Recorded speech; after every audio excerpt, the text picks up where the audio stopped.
Welcome to Doug in Exile. Today I wanted to talk about modernism because we're watching all of this gender bending stuff go on with Dylan Mulvaney, and everyone's going like, boy, look how bad things have gotten. But men saw this coming over 100 years ago. Specifically, my favorite guys that spoke against modernism were G.K. Chesterton, even Tolkien. If you read Lord of the Rings and you see who Saruman is, how can fire undo stone? What kind of device could bring down the wall? Where he's grinding up trees, using his technology, combining it with the evil Sauron. But my lord, there is no such force. To make this super army of Uruk-hai. A new power is rising. Its victory is at hand. That is his commentary on modernism and the idea that modernism is defeated by a lowly hobbit through friendship with his gardener, Samwise, are the two that take down the giant. The meek will inherit the world. CS Lewis talked about it in The Abolition of Man, where he talked about men without chests, and also that hideous strength that has at this brilliant university basically a human head attached by wires and is basically demon possessed. All these brilliant people are following, and they're defeated by the love of a husband and wife and Merlin.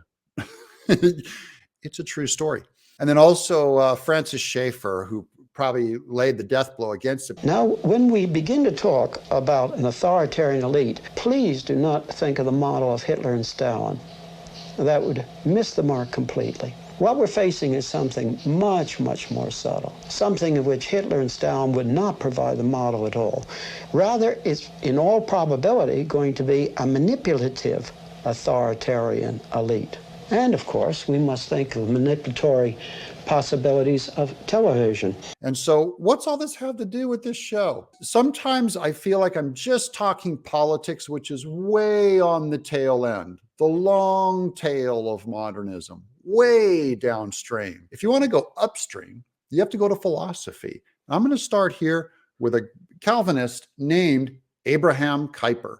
Abraham Kuyper wrote in 1898, finally, modernism, which denies and abolishes every difference, cannot rest until it has made woman man and man woman, and putting every distinction on a common level kills life by placing it under the ban of uniformity. This is a big fancy way of saying that modernism is attacking our uniform differences between men and women. The earliest part of it came with the suffragettes, where they argued that women just want to vote and just want to hold property. G.K. Chesterton wrote against this in his suffragette essays, and it's brilliant.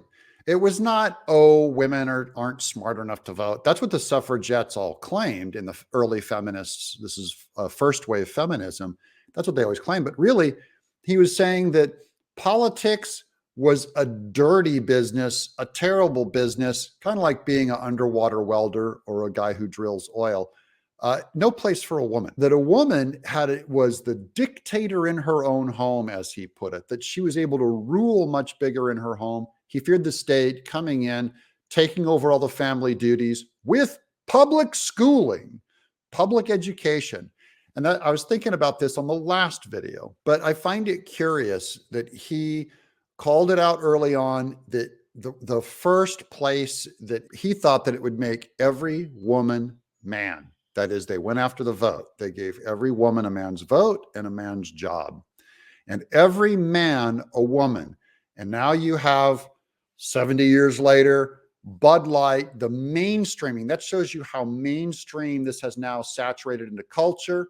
It's taught on Nickelodeon, it's on Disney, it's in your public schools where they're trying to remove the idea that parents have a right over their kids, that kids have a right to privacy alone with their teachers, the state institution. And Abraham Kuyper saw it over 100 years ago, because when they saw what modernity was doing, modernism was doing, it was an anti-God idea that at the very least, even if you don't know the arguments for why, you do know that God said he made man and woman Man and woman, he made them. That is, when Adam was alone, he said, it is not good that man is alone. I will make him a helper. And he makes Eve.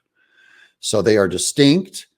And these are the arguments for the distinction. Now we're reaping the smoldering ruin of when you ignore foundational, objective moral truth. I'm Doug in exile.